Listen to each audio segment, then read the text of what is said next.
Political पार्टीची rally राहते.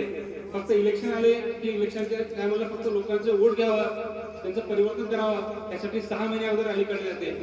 त्यांचं उद्देश ठरलेला असतंय फक्त वोट घ्यायचं, सत्तेत यायचं.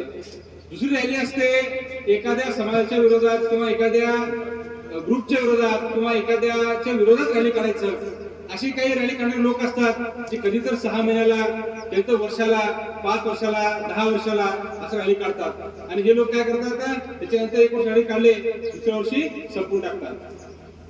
तिसरी रॅली असते, ज्या रॅलीचं काम असतं की आपल्या महापुरुषांची विचारधारा गावोगावी पोहोचावं, लोकांच्या मनात पोहोचावं, विचार परिवर्तन व्हावं.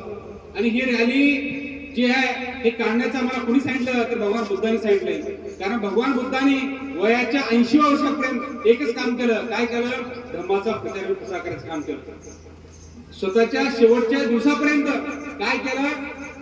प्रचार आणि प्रसार केलं. आणि त्यांचाच आदर्श घेऊन आज समाजात कुठं ना कुठं ही लोकजागृती विचारांचं काम करायला हे सांगायचं मला तुम्हाला अभिमान वाटतो. कारण कसं आहे बघा, ह्याचं परिवर्तन कसं होतंय. माओचं नाव ऐकलं, माओचं जे शिकले त्यांना माहिती आहे. माओ नावाचा एक माणूस होता, त्याने काय केलं, चीन मधून एक रॅली सुरू केलं.